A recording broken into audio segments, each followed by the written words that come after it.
अंदर जो पिन्हा हिकमत है उसको भी समझने की कोशिश करें कि नबी अकरम सल्लल्लाहु अलैहि वसल्लम ने फरमाया, आपके रस भरे अल्फाज को फिर समाप्त कीजिए कि ला तदखुलुल जन्नत हत्ता तुमिनु वला तुमिनु हत्ता तुहाब्बू अवला अदुल्लुकुम अला शैइन इज़ा फ़अलतमुहु तहाब्बतुम।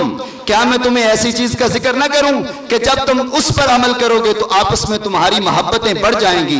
अफ़शुस सलाम बैनकुम, आपस में एक दूसरे को सलाम किया करो।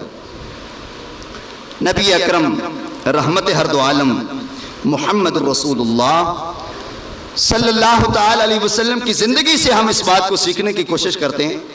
गालिबन हज़रत मुआज़ रज़ियल्लाहु ताला अन्हु आपके बारे में है कि वो गुजर रहे थे तो हुज़ूर अलैहिस्सलाम सामने आए और आपने हज़रत मुआज़ का हाथ पकड़ लिया और हाथ पकड़कर उसे फरमाया, मुआज़ मुझे तुमसे मोहब्बत है। अब ये मेरे और आपके लिए सिर्फ लतीफ सा इशारा नहीं है, बल्कि एक मकाम पे हुज़ूर अलैहिस्सलाम ने अपनी ज़ुबान मुक़द्दस से फरमात भी दिया कि जिसके साथ तुम्हें प्यार होता है ना, तुम अपने प्यार का इजहार भी कर दिया करो और बताया करो कि भाई मुझे तुमसे मोहब्बत है। और मोहब्बत किन किन वजूहात और किन किस बिना पर होनी चाहिए, इसका भी जिक्र मेरे हुज़ूर ने फरमाया। मालो दौलत की वजह से, जाहो मनसब की वजह से, मतलबी यार नहीं बनना, इसका जिक्र भी करते हैं। लेकिन अभी क्या हो रही बात, हुज़ूर ने मुआज़ का हाथ पकड़ा और हुज़ूर अलैहिस्सलाम ने फरमाया, मुझे तुमसे मोहब्बत है और मैं मोहब्बत में तुम्हें एक तोहफा देना चाहता हूं। फिर तोहफा क्या दिया कि ऐ मुआज़, अगर तुम चाहते हो कि अपनी जिंदगी को बेहतरीन और खूबसूरत कर लो और तुम्हारी जिंदगी याद इलाही में गुजरे, तो फिर ये कहा करो, अल्लाहुम्मा आइन्नी अला ज़िक्रिका व शुक्रिका व हुस्न इबादतिका। कैद साहब ये अल्फाज जरूर तहरीर फरमा दें, इसको हम हर नमाज के बाद दोहरा लिया करें।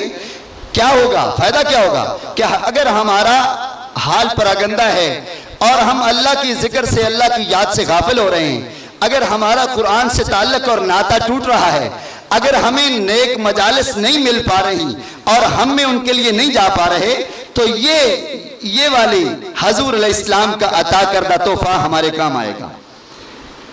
क्या फरमाया हुज़ूर अलैहिस्सलाम ने कि तुम यूं कहा करो, अल्लाहुम्मा आइन्नी, अलिफ पर हमजा, आइन और नुनिये नी, आइनी मदद फरमा, अल्लाहुम्मा आइन्नी अला ज़िक्रिका व शुक्रिका व हुस्न इबादतिका। ऐ अल्लाह मेरी मदद फरमा, किस काम में, मैं तेरा जिक्र करूं, मैं तेरा शुक्र करूं और मैं तेरी इबादत करूं। ये हुज़ूर अलैहिस्सलाम ने अपने महबूब को तोहफा अता फरमाया है। हुज़ूर अलैहिस्सलाम जिससे प्यार करते हैं, जो आपका अखी मुस्लिम है, मुसलमान भाई है रसूलुल्लाह का, मेरे आका ने एक नंबर एक आपने फरमाया, मुझे तुमसे मोहब्बत है और मोहब्बत में मैं तुम्हें ऐसा तोहफा देना चाहता हूं जो दुनिया में भी तेरे काम आए और तेरी आखिरत को भी संवार दे। हमारी जो आपस में मोहब्बत होनी चाहिए, इसका जो मकसद अजीम है, मकसद अजीम वो ये कि आप अपने भाई को हर बुरे अमल से बचाकर रोशनी के रास्ते पर गामजन कर दें। और मैंने एक हदीस पाक में पढ़ा, आजकल हवाला जात में 2-4 रोज से कम कर रहा हूं, लिखवा रहा हूं कि हवाला जात की बजाय अगर हम कोई इतनी देर में कोई और बात कर लेंगे तो ये मेरे लिए और आपके लिए तसल्ली और तशफ़ी का बायस होगी। नबी अकरम सल्लल्लाहु अलैहि वसल्लम ने फरमाया, अल मोमिनु मिरअतु अखीही, मोमन अपने भाई के लिए आईना है, मोमन अपने भाई के लिए आईना है। इज़ा रआ फीही ऐबन, जब अपने किसी भाई में मोमन ऐब देखता है, जी गौर फरमाइए, जब मोमन आदमी अपने भाई में कोई ऐब देखता है तो क्या करता है, फअस्लहहू, उसकी इस्लाह करता है। और हम दूर बैठकर हंस रहे होते हैं और उसकी परेशानी पर डंके बजा रहे होते हैं और हम शोर गोगा कर रहे होते हैं, हम मजाक कर रहे होते हैं, हम सच्ची बात है उसकी बेबसी पर हम जनाब बड़ा नाच रहे होते हैं। लेकिन रिसालत में आप सल्लल्लाहु अलैहि वसल्लम ने फरमाया, अल मुमिनु मिरअतुल अखीही, मोमिन तो अपने भाई का आईना है, उसमें कोई गलती देखता है, कोई कोताही देखता है, कोई ऐब देखता है तो क्या करता है, उसकी इस्लाह करता है। अब आइए नबी अकरम नूर मुजस्सम रहमत हर दो आलम मोहम्मद रसूलुल्लाह सल्लल्लाहु अलैहि वसल्लम, आपके ज़माने अक़दस की बात, वैसे तो सारे ज़माने ही आपके हैं, और इस पर भी एक बात अर्ज कर दूं, तवज्जो चाहूंगा सबकी। जब मैं ये कहता हूं कि आपका ज़माना, तो आपने खुद फरमाया खैरुल कुरून करनी, सारे ज़मानों में से बेहतरीन ज़माना मेरा ज़माना है। खैरुल कुरून करनी, हमने तो ये समझा ना कि हजूर अलैहिस्सलाम भी हम जैसे हैं। हजूर फरमाते हैं मेरा ज़माना भी बाकी ज़मानों जैसा नहीं है, मेरा ज़माना भी बाकी ज़मानों जैसा नहीं। खैरुल कुरून करनी, बेहतरीन ज़माना मेरा ज़माना है। सुम्मल लज़ीना यलूनहुम सुम्मल लज़ीना यलूनहुम सुम्मल लज़ीना यलूनहुम, फिर उसके बाद जो आएगा उसकी अज़मत है, फिर उसके बाद जो आएगा उसका दर्जा है, फिर उसके बाद जो आएगा उसका दर्जा है। और इसमें पीर मुर्शिद ने एक लतीफ़ सा नुक्ता, गुलाम नसीरुद्दीन नसीर ताजदार गोरडा के खानवा था, वो फरमाते हैं कि करनी के अल्फाज पर गौर करें। करनी मेरा ज़माना, अब करनी में काफ है, रे है, नून है, ये है, कितने अल्फाज हैं जी? और हजूर के यार कितने हैं? 4। अब करनी का काफ ये सिद्दीक की काफ है कि मेरा ज़माना भी कमाल का, और फिर मेरे सिद्दीक अकबर का ज़माना भी कमाल का। और करनी की रे उमर की रे है कि मेरा ज़माना भी कमाल का, और सैयदना उमर फारूक का ज़माना भी कमाल का। और करनी का नून सैयदना उस्मान गनी आपका नून है, और मेरा ज़माना भी कमाल का, और सैयदना उस्मान गनी का ज़माना भी कमाल का। और करनी की ये अली उल मुर्तदा हजरत अली की ये है कि मेरा ज़माना भी कमाल का, और मेरे प्यारे अली का ज़माना भी कहिए कमाल का। अब हजूर अलैहिस्सलाम के ज़माने अक़दस की बात कर रहा था। दोस्ती और प्यार, आपस में प्यार और मोहब्बत, हाथ से पकड़कर मस्जिद में ले जाना या हाथ से पकड़कर सिनेमा घर में ले जाना, अब दोनों काम है, दोस्ती है और पक्की दोस्ती है। आ यार चलिए, एक अलहमरा में ले जाता है और कहता है यार बड़ा बेहतरीन ड्रामा लगा हुआ है, और दूसरा आपके हाथ को पकड़कर मस्जिद की तरफ ले जाता है।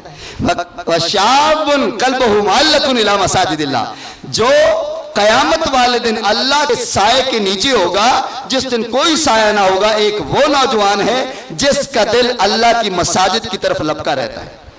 अब आप गौर फरमाएं, ये दोनों साथी हैं और दोनों के दोस्त हैं। एक का दोस्त पकड़कर उसे सिनेमा घर ले जाता है, और दूसरे का दोस्त पकड़कर उसे कहां ले जाता है? मस्जिद में ले जाता है। अब दोस्ती देखें, एक शयातीन का रास्ता दिखाता है, तागूत का रास्ता दिखाता है, और दूसरा रहमान का रास्ता दिखाता है, मुस्तफ़ा का रास्ता दिखाता है। नबी अकरम सल्लल्लाहु अलैहि वसल्लम तशरीफ फरमाए और सहाबा के सामने आपने ज़मीन पर कुछ तिरछे खत खींचे और फिर एक सीधा खत यूं करके खींचा, फरमाया हाज़ा सिराती मुस्तकीमा, ये है मेरा सीधा रास्ता, ये है मेरा सीधा रास्ता। और अच्छा दोस्त वो है जो अपने भाई का हाथ थाम कर इल्मुल कुरान कोर्स में ले आए। अच्छा भाई वो है जो अपने भाई का हाथ पकड़कर औलियाए किराम की दरगाहों पे ले जाए। अच्छा साथी, अच्छा दोस्त, मुस्लिम दोस्त वो है जो हाथ पकड़कर उलमा के पास ले जाए, और अच्छा दोस्त वो है जो कुरान और सुन्नत की किसी प्यारी महफिल में ले जाए। और यही आपके इस इल्मुल कुरान कोर्स में एक वाक़या का जिक्र हुआ था, आप तक दोबारा आपकी याद को ताज़ा करने के लिए, कि हजूर अलैहिस्सलाम के ज़माना में दोस्त आपस में मिलते हैं, और सवाद बिन क़ारब नाम आपने सुना रदी अल्लाह ताला, ये हिंदुस्तान के इलाके के वासी, इनका एक दोस्त था जिन, और उसका नाम उमर। अब जिन अपने दोस्त के पास आता है और उसे रात को आकर जगाता है, दोस्ती पक्की है, और आकर क्या कहता है, उठो भाई,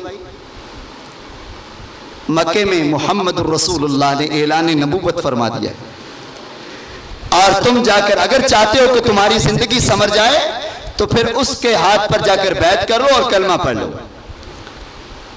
अब सवाद बिन क़ारब वो ऊँ करते हैं कि ऐसे तंग करता रहता है, फिर सो गए। अगले दिन फिर आ गया साथी, फिर जगाया, मैं मुख्तसर करूं, फिर जगाया, तुम्हें मैंने कल भी उठाया था, जाते क्यों नहीं हो? उसने कहा बस ख्वाब में ऐसे आ गया, फिर ऊँ किया और लेट गया। तीसरे दिन उसने कहा अच्छा आज मैं तुझे नहीं सोने देता। उसे सख्ती से उठाया और बिठाया और उसे भगा दिया कि जाओ। हजरत सवाद बिन कारब आए, अभी थोड़ा फासले पर थे, मेरे और आपके आका रसूलुल्लाह सल्लल्लाहु अलैहि वसल्लम की नजर पड़ी। आपने दूर से देखकर फरमाया या सवाद बिन कारबिन अलिम तो मा जा अबिका, ऐ सवाद बिन कारब मैं जानता हूं कि तुझे किसने भेजा है। ये मेरे और आपके मुरब्बी आका, आपने ये नहीं फरमाया कि मैं तुझे जानता हूं, आपने उसका नाम तो ले दिया। नाम लेने से मुराद के तुझे तो जानता ही हूं, लेकिन जिसने तुझे भेजा है मैं उसे भी जानता हूं। और सवाद का नाम भी सवाद दे रहा है। अब या सवाद बिन कारब अलिम तो मा जा अबिका। और इसमें जो अहम बात आप तक पहुंचाना चाह रहा था वो ये है, नंबर 1 तो दोस्त ने दोस्ती का हक अदा किया और उसे कहा कि आका तो आ गए, तू अभी तक सोया हुआ है, तुझे अपनी मौत का पता नहीं, मुझे अपनी मौत का पता नहीं। अगर कलमा पढ़े बगैर हम इस दुनिया से रुखसत हो गए, हमारी तो आकबत खराब हो गई, उठ जाओ। कहते ना आज ले उनकी पनाह, आज मदद मांग उनसे। कोशिश करें जो लम्हात अल्लाह ताला ने अता फरमाए उनसे फायदा उठाएं। आइए रिसालत में आप मुहम्मदुर रसूलुल्लाह सल्लल्लाहु अलैहि वसल्लम की इस ज़मन में एक दो और प्यारी बातें आप तक पहुंचाने की कोशिश करता हूं। वैसे हम उलमा से सुनते रहते हैं, मैं भी उलमा के पास जानवे तलम्मुस तय करता रहता हूं। हजूर अलैहिस्सलाम ने इरशाद फरमाया मन हजरा अखाहु सनतन, मन हजरा अखाहु सनतन फहुआ का सफक दमे ही, जिसने अपने भाई से 1 साल कता ताल्लुकी की। मेरे आका का इरशाद, कई साल गुजर जाते हैं, नफरत इतनी बढ़ जाती है, लेकिन हजूर अलैहिस्सलाम ने एक तो है ना आम मुसलमान भाई, हम तो अपने अजीजो अकरबा से भी कता ताल्लुकी कर लेते हैं, लेकिन हजूर अलैहिस्सलाम का फरमान कि जिसने 1 साल तक कता ताल्लुकी की ऐसे है जैसे कि इसने उसका खून किया है। कसफा के दम ही, जिस तरह कि इसने अपने भाई का खून किया। और वैसे शरीयत क्या कहती है, इस चीज को जानना जरूरी है। शरीयत ये कहती है कि आप 3 दिन से ज्यादा अपने किसी भाई के साथ कता ताल्लुकी न करें। 3 दिन से ज्यादा करेंगे तो उस पर भी सुन लें। 30 दिन से ज्यादा के बारे में नबी अकरम सल्लल्लाहु अलैहि वसल्लम का एक फरमान मुकद्दस आप तक पहुंचाने की कोशिश करता हूं।